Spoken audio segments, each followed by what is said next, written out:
एक दिन रात को फिर रानी राসমणि को माँ ने स्वप्न दिया, जिसमें माँ ने कहा कि আমাকে আর কতদিন বন্ধ করে রাখবি, আমার তো নিঃশ্বাস বন্ধ হয়ে যাচ্ছে। मतलब माँ ने बोला कि और कितना दिन माँ को बंद करके रखेगा, माँ को सांस लेने में कष्ट हो रहा है। हेलो दोस्तों, आप लोगों का स्वागत है फिर से हमारे चैनल सिख पुत्रस में। मैं रितेश और हमारे प्यारे भाई अनिक के साथ आज एक नई कहानी सुनेंगे। तो आज हम लोग सुनेंगे हम लोग के कलकत्ता का एक और प्रसिद्ध मंदिर दक्षिणेश्वर काली मंदिर के बारे में। तो पहले आप ये बताइए कि ये दक्षिणेश्वर काली मंदिर कहाँ पे है? देखिए, ये दक्षिणेश्वर काली मंदिर हम लोग के कोलकाता के पूर्वी तट, गंगा के पूर्वी तट मतलब ईस्टर्न साइड पर स्थित है। इसको किसने बनाया था? ये कहानी कुछ ऐसे है थे बाबू राजचंद्र की कोलकाता के जान बाजार एरिया के राजा थे। उनके पुत्र बाबू राजचंद्र और उनके पिता जब नाव से जाते थे व्यापार करने दूसरे शहर या गांव में आप बोल सकते हैं, तो एक दिन जब बाबू राजचंद्र जा रहे थे नाव से, तो हाली गांव के एक घाट पर एक लड़की दिखती है, जिसको देखते ही उन्हें प्रेम हो जाता है। तो दूसरे दिन बाबू राजचंद्र हाली जाते हैं और उस लड़की के घर पर शादी का प्रस्ताव देते हैं और वो भी राजी हो जाती है। और वो लड़की थी हम लोग जिनको हम लोग सब जानते हैं, रानी रासमणि। तो रानी रासमणि ने ही मंदिर का निर्माण किया था। तो अब एक यहाँ पे एक बात आता है कि रानी रासमणि ने मंदिर क्यों बनाया था, कारण क्या था। सबसे पहले ये बात आप समझ लीजिए, रानी रासमणि एक गरीब घर से थी और शूद्र घर से थी, तो उनकी आर्थिक स्थिति अच्छी नहीं थी। और इसीलिए जब उन्होंने सोचा कि मंदिर बनाएंगे तो कोई भी उनके साथ नहीं था। तभी के टाइम पे एक नियम था कि जो भी लड़की का पति का मृत्यु होगा तो उस लड़की को काशी का यात्रा करना पड़ेगा। काशी का यात्रा? हाँ, काशी का यात्रा। तो रानी रासमणि 1838 में 1833 में जब बाबू राजचंद्र का डेथ हुआ, तो वो रानी रासमणि काशी यात्रा के लिए गई। जब काशी यात्रा के दौरान रात को जब वो अपने कक्ष में सो रही थी, तो माँ काली उनको स्वप्न देती है। स्वप्न में आके बोलती है कि तुम्हें काशी जाने की कोई जरूरत नहीं, तुम गंगा के घाट पर ही मेरा एक मंदिर स्थित करो, जहाँ पे लोग मेरा दर्शन कर सके। इसके बाद रानी रासमणि ये ठान लेती है कि वो एक माँ का मंदिर बनाएंगे।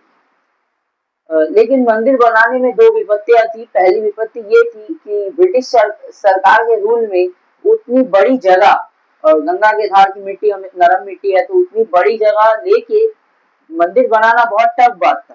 तो इनसे पहले जो हम लोग के चैनल पे जो कालीघाट का वीडियो था, उस पे आपने सुना ही होगा कि राजा जमींदार साबरमल राय चौधरी ने कालीघाट का मंदिर बनाया।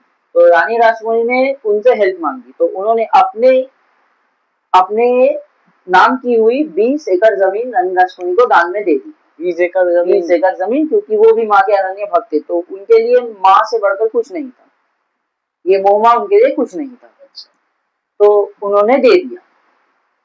उसके बाद दूसरी विपत्ति ये थी, पहले तो पुजारी कोई भी ब्राह्मण उनके साथ नहीं था, सब उनके विरुद्ध थे। ब्राह्मणों ने ये कहा, सामाजिक लोगों में ये समझा दिया था, फैला दिया था कि जो भी होगा, जो भी मंदिर रानी रासमणि बनाएंगी अगर माँ काली, तो माँ काली उनसे रुष्ट होंगी और माँ के श्राप से कलकत्ता में अकाल आएगा और कोई खाना नहीं मिलेगा किसी को। लेकिन जैसे कि रानी रासमणि गरीब घर से आती थी, तो उन्होंने गरीबों के लिए बहुत मेहनत की थी और गरीब उनको बहुत प्रिय थे, और गरीबों के लिए भी रानी रासमणि उनकी रानी थी। तो समाज में उनकी ये दुष्चर्चा ज्यादा दिन नहीं टिक पाई। उसके बाद क्या हुआ, रानी रासमणि ने जब मंदिर बना दिया, और मंदिर उन्होंने नवरत्न स्टाइल में बनाने का सोचा। नवरत्न मतलब जिसके 9 पिलर या 9 स्तंभ। आप आज भी दक्षिणेश्वर का मंदिर देखेंगे तो उसके बीच में जो एक बड़ा स्तंभ है और पास में 8 छोटे छोटे स्तंभ है। ऐसे मंदिर की स्थापना उन्होंने बना दिया। अब जरूरत थी मंदिर में मूर्ति की। जब उन्हें कोई भी कारीगर नहीं मिला, तब उनके गुरुदेव मतलब रानी रासमणि के जो गुरुदेव थे, उनके द्वारा उन्हें पता चला कि तो कटवा जिले में तभी का एगो जिला था कलकत्ता में कटवा, वहां पे एक कारीगर है, उनका नाम था नवीन भास्कर। तो नवीन भास्कर को रानी लक्ष्मणी ने दायित्व दिया कि तुम माँ की मूर्ति बनाओ। अब माँ की मूर्ति कैसी, जैसी रानी लक्ष्मणी ने स्वप्न में देखी थी। जैसे हम लोग नॉर्मल जानते हैं कि माँ काली का ज्यादातर मंदिरों में रूप उग्र है, लेकिन रानी लक्ष्मणी ने अपने स्वप्न में जिस रूप का दर्शन किया था वो ममता में, करुणा में और बहुत ही सीधा था। मतलब उसमें माँ का उग्र नहीं कोमल रूप निखर के आ रहा था। इसके बाद क्या हुआ, रानी नवीन भास्कर ने पहले जो मूर्ति बनाई वो मूर्ति उसके तुलना में छोटी हो गई मंदिर के गर्भगृह में। दूसरी जो मूर्ति बनाई वो गर्भगृह की तुलना में बड़ी हो गई। इसके एक बड़ी हो गई, एक छोटी हो गई। हाँ, पहली मूर्ति छोटी हो गई और दूसरी बड़ी हो गई। तीसरी जो मूर्ति बनी वही आज वो रानी लक्ष्मणी को पसंद आई और वही मंदिर में स्थापित की गई, वही आज की माँ भवतारिणी की मूर्ति है, जैसे रानी लक्ष्मणी ने स्वप्न में देखी थी। तब आप सोचेंगे कि तब उन दो मूर्तियों का क्या हुआ। हाँ, वो दो मूर्तियों का क्या हुआ। तो पहली जो मूर्ति जो छोटी हो गई थी उसका नाम दिया गया माँ ब्रह्मोमयी। वो मूर्ति को आज भी कलकत्ता में काशीपुर में सब प्रामाणिक कालीबाड़ी का जो अंदर में जो स्मशान आता है, उस स्मशान में एक मंदिर है, वहां पे उस मूर्ति का पूजा होता है। जो मूर्ति बड़ी हो गई थी उसका नाम दिया गया माँ निस्तारिणी, और वो आज भी बुहो फैमिली का जो बुहो बागान है वो जगह, वहां पे उनका पूजा आज भी होता है। तो तीनों मूर्ति का पूजा आज होता है। हाँ, ये दोनों मूर्ति उतनी प्रचलित नहीं है, लेकिन पूजा उनका भी होता है। कोई भी मूर्ति का अनादर नहीं किया गया था। इसके बाद क्या हुआ कि जब मूर्ति बन गई, मूर्ति स्थापित हो गई, तो रानी रासमणी ने देखा कि जो जगह था वो जगह बहुत बड़ा था और वहां पे एक ही बड़ा मंदिर था माँ काली का। तो उन्होंने दूसरे मंदिरों के बारे में भी सोचा। मैंने भी सुना है कि वो एक मुख्य मंदिर के साथ और भी बहुत सारे मंदिर है। हाँ, मुख्य मंदिर के साथ आपने सही सुना है, क्योंकि पहला है जो हम लोग का, आपने जगह का नाम सुना होगा क्योंकि हम लोग सब कलकत्ता में, तो नवद्वीप का नाम सबने सुना है। वहाँ का कृष्ण पूजा हर जगह में फेमस होता है। तो वहां से उन्होंने, वहां का इंस्पिरेशन से या प्रेरणा से उन्होंने राधा कृष्ण का एक मंदिर बनाया जो माँ के मंदिर के ठीक पीछे है। वही मंदिर बनाने का कारण ये था कि रानी लक्ष्मणी को लगा कि राधा कृष्ण के दर्शन से माँ काली के प्रति आस्था लोगों में और बढ़ेगी। और हम लोग के भारतवर्ष में जो 12 ज्योतिर्लिंग है, उन ज्योतिर्लिंगों का एक रूप 12 शिवलिंग आज भी माँ भवतारिणी के मंदिर के सामने है। और ये जो माँ का जो मूर्ति बना, आप एक घटना हम बोल दे कि मूर्ति तैयार होने का बाद भी बहुत दिनों तक मूर्ति का स्थापना का एक तिथि खोजा गया था, लेकिन बहुत दिनों तक उस माँ का जो रेडी मूर्ति था, तीसरा जो मूर्ति बना, उसको एक लोहे के बक्से में बंद करके रखा हुआ था। तो एक दिन रात को फिर रानी लक्ष्मणी को माँ ने स्वप्न दिया, जिसमें माँ ने कहा कि আমাকে আর কতদিন বন্ধ করে রাখবি, আমার তো নিঃশ্বাস বন্ধ হয়ে যাচ্ছে। मतलब माँ ने बोला कि और कितना दिन माँ को बंद करके रखेगा, माँ को सांस लेने में कष्ट हो रहा है। और आश्चर्य से जब संदूक खोला गया, माँ की जो मूर्ति थी उससे पसीना आ रहा है, जैसे इंसान में आती है। तो ये एक आश्चर्य का बात था। तो इसके बाद जरूरत था एक पुजारी का। तो पुजारी में जब देखिए ब्राह्मण समाज पूरा रानी लक्ष्मणी के विरुद्ध था, तो कोई पूजा करने नहीं आना चाहता था। लेकिन ये बात की जब माँ का काम होगा तो माँ कोई ना कोई ठीक आ जाएगा माँ के लिए, कि तब अच्छे लोग भी थे। और तभी माँ रानी लक्ष्मणी को मिला हुगली जिला के जो कामरहाट का जो एरिया है, कामरपुकुर जिसको पहले बोला जाता है, कामरपुकुर का जो एरिया था हुगली जिला का, वहां पे जो एक ब्राह्मण थे राजकुमार चट्टोपाध्याय, वो बहुत वेदज्ञ पंडित थे, लेकिन वो बहुत गरीब थे। तो वो राजी हो गए। उनकी पूजा लोगों को इतनी अच्छी लगी कि धीरे धीरे लोग आने लगे। श्री रामकृष्ण भी उस मंदिर से शायद जुड़े हुए हैं। हाँ, शायद। क्या कहानी है? तो उनकी कहानी ऐसे है कि जो श्री रामकृष्ण थे, पहले जो राजकुमार चट्टोपाध्याय थे, उनके छोटे भाई थे रामकृष्ण, जिनका पहले नाम रामकृष्ण नहीं पड़ा था। पहले उनका जो असली नाम था, जो उनको मिला था अपने माता पिता से, वो था गदाधर चट्टोपाध्याय। तो वो पूजा का विधि मंत्र कुछ नहीं जानते थे, वो सिर्फ माँ की भक्ति करना जानते थे। लेकिन अपने भैया के साथ वो भी धीरे धीरे माँ की पूजा सीख रहे थे। एक दिन क्या हुआ कि राजकुमार चट्टोपाध्याय को बीमार हो गए और कुछ ही महीनों बाद उनकी मृत्यु हो गई। मतलब श्री रामकृष्ण जो थे उनके भैया हाँ उनके भैया की मृत्यु हो गई, तो पूरा जो दायित्व था वो उनके ऊपर आ गया। अब लेकिन उनकी पूजा बहुतों को पसंद नहीं थी, लोगों में चर्चा थी कि वो एक पागल है जो पूजा करना नहीं जानता, बस वो फूल फेंकता है माँ की तरफ और कुछ भी कहता है, लेकिन उनकी यही पूजा थी। और इसके बाद सबसे पहले जिन्होंने रामकृष्ण को पहचाना वो थे भैरवी सारिका। वो एक भैरवी थी जो काशी से आई थी। जब वो दक्षिणेश्वर में आई तो उन्होंने भी रामकृष्ण को के बारे में सुन के उनको भी गुस्सा आया कि ऐसे माँ का नर नहीं होना चाहिए। लेकिन जब उन्होंने रामकृष्ण को पहली बार देखा, उनको रामकृष्ण में माँ का स्वरूप दिखाई दिया, जिससे वो समझ गए कि यही माँ का ही एक पुत्र है जो माँ के निर्देश पर ही उनकी पूजा कर रहा है। तो उन्होंने भी रामकृष्ण को पूजा की कुछ विधि सिखाई, लेकिन रामकृष्ण के जो प्रमुख गुरु थे वो थे श्री गुरुदेव महागुरुदेव तोतापुरी जी, जो एक बहुत महान तंत्र साधक थे।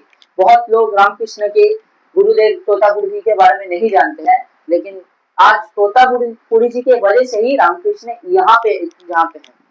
तो मैंने सुना है कि ये जो तोतापुरी जो गुरुदेव है वो कहीं भी जाते हैं तो 3 दिन से ज्यादा नहीं रुकते। ये आपने सही सुना है, वो कहीं पे 3 दिन से ज्यादा नहीं सीखते, ये उनका नियम था। तो जब वो दक्षिणेश्वर आए तो उन्होंने रामकृष्ण को देखा तो वो समझ गए ये आगे जाके बहुत महान काली भक्त बनेगा और इनसे प्रेरणा लेके लोग माँ की तरफ आकर्षित होंगे, माँ की भक्ति की तरफ। तो उन्होंने कहा मैं तुम्हें शिक्षा देना चाहता हूँ, लेकिन रामकृष्ण ऐसे माँ की भक्ति में लीन थे कि उन्होंने कहा कि ठीक है आप रुकिए, मैं माँ से पूछ के आता हूँ। तो यहाँ पे उन्होंने माँ को अपने मातृ रूप में स्थान देके रखा था, ना कि भगवान के रूप में, जो आज के युग में हम लोग नहीं करते हैं। तो वो गए माँ से पूछा कि माँ क्या मैं तोतापुरी जी से शिक्षा लूं? तो माँ ने उनको उनके समक्ष साक्षात आई और माँ ने कहा हाँ तो उनसे शिक्षा लो। लेकिन तोतापुरी जी ने फिर रामकृष्ण को सब साधना कराई। सब साधना में क्या हुआ, अब लोग बोलेंगे कि अगर हम शव के ऊपर बैठ के साधना नहीं करेंगे तो क्या माँ को हम प्राप्त नहीं कर सकते? नहीं, ऐसी बात नहीं है। हमारे हिंदू धर्म में 3 तरह के पूजा विधि पथ है, जिनमें से तामसिक, राजसिक और सात्विक है। लेकिन तामसिक जो तंत्र का मार्ग है उसमें माँ को अगर आपको प्रसन्न करना है तो आपको एक शव मतलब मृत शरीर की जरूरत है। और अगर आपके पास मृत शरीर नहीं है लेकिन फिर भी आप शव साधना ना करके चिता साधना कर सकते हैं। चिता साधना मतलब जिसमें आपको एक जलते हुए चिता के बीच में बैठ के माँ की आराधना करनी पड़ेगी। जलते हुए चिता के बीच में बैठ के माँ की आराधना करनी पड़ेगी। और लेकिन और ये बात जो शव की बात है, ये ना मैं कह रहा हूँ, ना श्री रामकृष्ण ने, ना तोतापुरी ने कहा था। ये आप देख सकते हैं, ये जो हमारे देवाधिदेव महादेव है, ये खुद इन्होंने ही कहा था यामालास तंत्र में कि जो माँ की साधना बिना शव के करेगा, तंत्र में आप समझ लीजिए, तंत्र में जो माँ की साधना बिना शव के करेगा उनकी मृत्यु बहुत निर्दय तरीके से होगी। इसलिए माँ की साधना या तो तंत्र में करे या शव से, या तो दूसरे मार्ग से करे। तो फिर क्या हुआ, उस दिन के बाद श्री रामकृष्ण माँ के बहुत समीप चल गए, क्योंकि उस दिन सब साधना के बाद अमावस्या के दिन श्री रामकृष्ण को साक्षात माँ भवतारिणी का दर्शन हुआ पूर्ण स्वरूप में। इससे पहले वो सिर्फ एक दिव्य वाणी सुनते थे माँ की, लेकिन उस दिन उनको माँ का पूर्ण स्वरूप में दर्शन हुआ। इसके बाद रामकृष्ण माँ के प्रति बहुत आसक्त हो गए, लेकिन तोतापुरी को ये लगता था कि अगर ये सिर्फ मूर्ति पूजा की तरफ रहेंगे तो ये अद्वैत को नहीं मिल पाएंगे। अद्वैत का मतलब जो निराकार है, मतलब हर जगह भगवान जगह। तो रामकृष्ण हर दिन दोपहर को ध्यान में बैठते थे और अपने हाथ से माँ को खाना खिलाते थे। तो रामकृष्ण ने एक दिन तोतापुरी ने बोला कि रामकृष्ण जब माँ तुम्हारे समीप खाना खाने आए और तुम उन्हें खाना प्रस्तुत करो, तब जब तुम ध्यान में रहोगे मैं तुम्हारे हाथ में खंजर दूंगा, या फिर आप कह सकते कटार दूंगा, जिससे तुम माँ का गर्दन काट देना अपने ध्यान में। तो राम का गर्दन काट देना। अब ये क्योंकि ये माँ नहीं आ रही थी, ये उनके ध्यान दृष्टि से वो देखते थे। अब इसके बाद क्या हुआ, रामकृष्ण बोले मैं नहीं कर पाऊंगा, लेकिन तोतापुरी ने बोला कि नहीं, तुम्हें करना होगा, नहीं तो तुम माँ को जान नहीं पाओगे और सिर्फ मूर्ति पूजा में तुम फंसे हुए रह जाओगे। इसके बाद उन्होंने कहा कि ठीक है, मैं आपकी बात मानूंगा। इसके बाद जब वो गए तो एक उन्होंने कहा कि अगर तुम माँ का गर्दन ना काट सको तो मैं तुम्हारे ध्यान अवस्था में तुम्हारे कपाल पर पत्थर से चीरा लगाऊंगा। जब तुम चीरा लगाओ, मैं तुम्हें चीरा लगाऊंगा तुम्हारे कपाल पर, तब तुम्हारी ध्यान निद्रा भंग होगी और तभी तुम माँ का शीश काट देना। तो जब उस दिन माँ काली रामकृष्ण के समीप आए, उनसे खाना खाने उनके हाथ से खाना खाने लगी, तभी तोतापुरी ने उनको ध्यान अवस्था में उनके मस्तक पर एक चीरा लगाया और जब चीरा लगा तब रामकृष्ण का ध्यान दृष्टि भंग हुआ और उन्होंने माँ भगवत तारिणी का गर्दन अपने ध्यान में काट दिया। उसके बाद जब वो जागे तब वो एकदम मुक्त हो गए थे पृथ्वी के, और वो तब अद्वैत को पार हो गए थे। यहाँ पे एक चीज आती है, बहुत लोग आपको बोलेंगे कि रामकृष्ण मूर्ति पूजा में विश्वास नहीं रखते थे। अगर ये बात सच होती तो रामकृष्ण तोतापुरी और भैरवी शादिका से पहले माँ की पूजा नहीं करते, ये बात लॉजिकल है।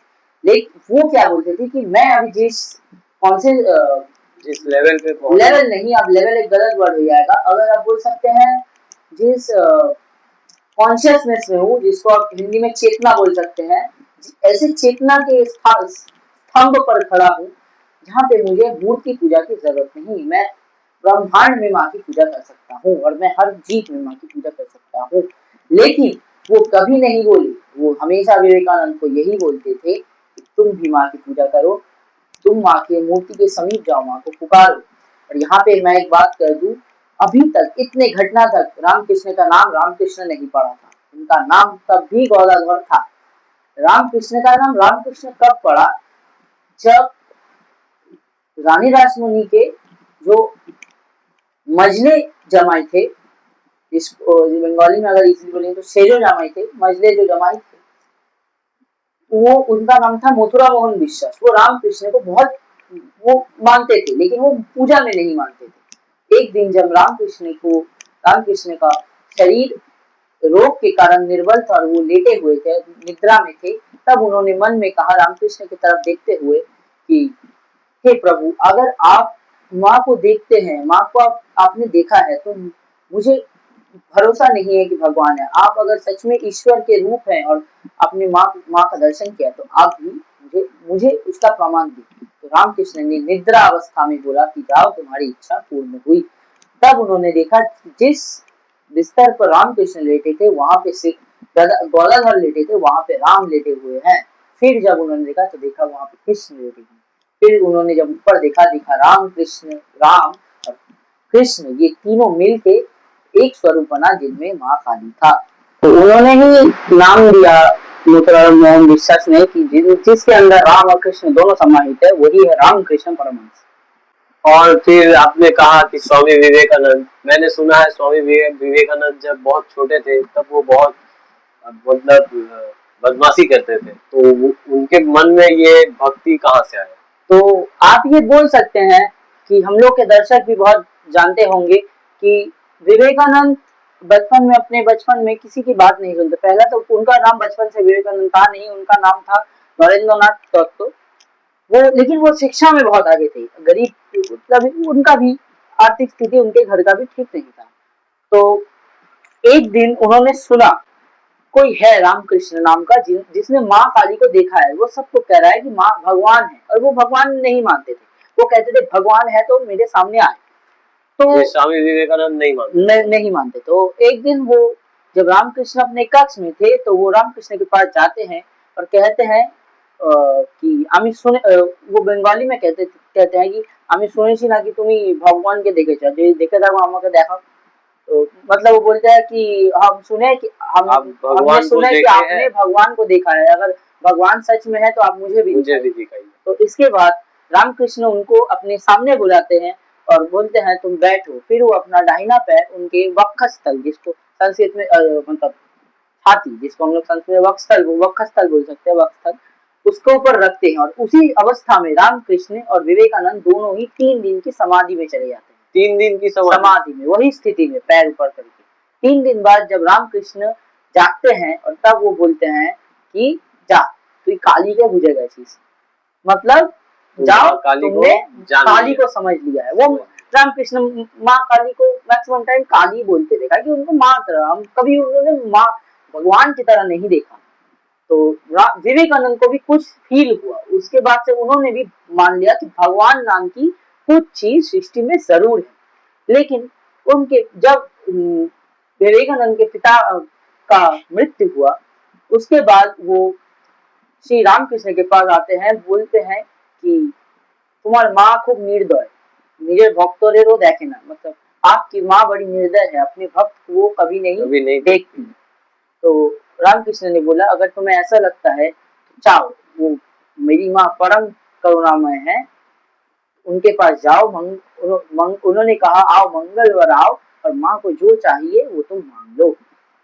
उन्होंने सोचा था, रामकृष्ण ने ये कहा, उसके बाद विवेकानंद ने सोचा कि मैं माँ से अत्यंत धन मांगू और एक सुखी जीवन मांगू।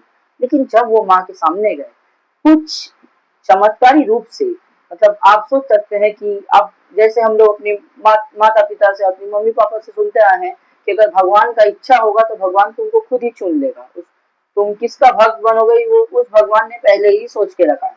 ऐसे ही जब भी वो माँ काली के सामने गए, उन्होंने 3 चीज मांगा, আমাকে भक्ति दाओ, আমাকে ज्ञान दाओ, আমাকে वैराग्य दो, मतलब मुझे भक्ति दो, मुझे ज्ञान दो और मुझे वैराग्य। जब उन्होंने ये 3 चीज मांगा, बाहर आके वो सोचे कि मैं तो गया था अपनी माँ की, अपने परिवार की सुरक्षा के लिए और आर्थिक स्थिति अच्छी करने और धन मांगने के लिए, मैंने क्या मांगा बहुत बार। लेकिन जब भी वो माँ से मांगने जाते थे वो वही 3 चीज मांग पाते थे। कभी एक दिन अमावस्या के दिन मंगलवार उन्होंने रामकृष्ण को कहा कि रामकृष्ण को उन्होंने कहा कि आज के आमी मायर काछ थेके ठीक जा चाওয়া চেয়ে নেব। रामकृष्ण ने कहा कि जा आज के তুই যা চাইবি সেটাই তুই আজকে পেয়ে পাবি, मतलब आज तुम जो मांगोगे वो तुमको मिलेगा ही। तो उसके बाद रामकृष्ण गए और उन्होंने फिर से वही मांगा कि मुझे ज्ञान दो, मुझे भक्ति दो, मुझे वैराग्य दो। जब उनको समझ आया कि वो अपने मन की असल चीज नहीं मांगता, तब उन्होंने सोचा कि अगर मैं एक पुत्र होकर अपनी माँ और बहन को ना देख सकूं तो मेरा जीना व्यर्थ है। तो विवेकानंद ने सोचा कि मैं माँ की भक्ति तो नहीं छोड़ सकता, तो माँ के चरणों में ही अपना जीवन समर्पण आज कर दूं। तो उन्होंने जब खड़ग उठाया और अपना शीश माँ के चरणों में बलिदान करने गए, तभी चमत्कारी रूप से, मतलब स्वामी विवेकानंद ने खुद अपने शीश मतलब आत्महत्या। तो तभी माँ भवतारी ने अपने पूर्ण स्वरूप में उन्हें दर्शन दिया और कहा कि तुम इस मोह माया के बंधन में बंधने के लिए नहीं बंधे हो, तुम आज से मेरे भक्त हो और तुम्हारा काम है हिंदू धर्म की रक्षा और उसका प्रचार और अपने गुरुदेव का आज्ञा का हर पालन। और देखिए माँ भवतारिणी का आप जो नाम सोचेंगे, भवतारिणी ये नाम माँ को दिया था नवीन भास्कर ने, जिन्होंने माँ को बनाया था। ये नाम उन्होंने बहुत सोच के दिया था। और अगर हम आज के टाइम पे देखें तो ये नाम का बहुत सुंदर अर्थ है कि भवतारिणी, भव मतलब भव सागर जिसको हम लोग बोलते हैं, भव सागर ये माया का जो बंधन है हम लोग के दुनिया का, ये भी कोई भी कष्ट का भव सागर हम लोग अकेले नहीं पार सकते। हम लोग के मन में चेतना नहीं है, चेतना के लिए हम लोग का अब सुनेंगे बंगाली में एक गाना है जिसका फर्स्ट लाइन है बहुत सुंदर है, अमर चेतना कोड़े देना चैतन्यमयी, मतलब वहां पे बोल रहा है कि माँ को कि मुझे वो चेतना दो, चैतन्यमयी मतलब वो परम चैतन्य है और माँ ही है जो हमें इस माया के भव सागर से पार करा सकती है। इसीलिए माँ का नाम पड़ा भवतारिणी, जो माया के भव सागर से हमें तारे मतलब पार कराए। ये नाम बहुत सुंदर है और ये नाम नवीन भास्कर ने बहुत सोच के दिया था। इसके बाद फिर स्वामी विवेकानंद उस दिन के बाद से स्वामी नरेंद्रनाथ दत्त तो हमेशा के लिए बदल गए और वो बने स्वामी विवेकानंद, जिसमें विवेक और आनंद दोनों है, वो ही विवेकानंद। स्वामी विवेकानंद का जो नाम है, ये नाम भी तो पहले स्वामी विवेकानंद नहीं, उनका नाम था नरेंद्रनाथ दत्त। उनका नाम स्वामी विवेकानंद कैसे पड़ा? उनका ये नाम स्वामी विवेकानंद रामकृष्ण ने ही दिया था उनको। क्योंकि उनमें आनंद था। वो परम कष्ट में थे लेकिन तब भी वो आनंदित थे, और उनमें विवेक था, मतलब वो कभी भी बहक नहीं जाते थे। कोई भी काम करने से पहले वो अपने माइंड से सोचते थे, इसलिए उनका नाम पड़ा विवेकानंद, जिसमें विवेक और आनंद दोनों है। अब यहाँ से विवेकानंद से हमें सीख मिलती है कि गुरु का सम्मान और गुरु के आज्ञा पालन का कितना महत्व, एक गुरु तुम्हारे जीवन का रक्षा कैसे कर सकता है। आप सभी जानते हैं विवेकानंद ने शिकागो में हम लोग के धर्म का प्रचार किया था, और तभी के टाइम के शिकागो में जो क्रिश्चियन के स्प्रेडर मतलब टीचर थे, माने जो क्रिश्चियनिटी फैलाते थे, उनका काम था लोगों से पैसे लेना, की। और फिर विवेकानंद जब आए, उन्होंने अपने स्पीच के द्वारा लोगों को ऐसा लोगों के अंदर ऐसा प्रभाव डाला कि लोग सोचे कि ये हमसे ना पैसा मांगता है ना कुछ, लेकिन इसका धर्म, और धर्म भी नहीं, इसकी बातें अच्छी है। इसीलिए विवेकानंद भी रामकृष्ण के सरलता से समझाने पर ही मां तक पहुंचे।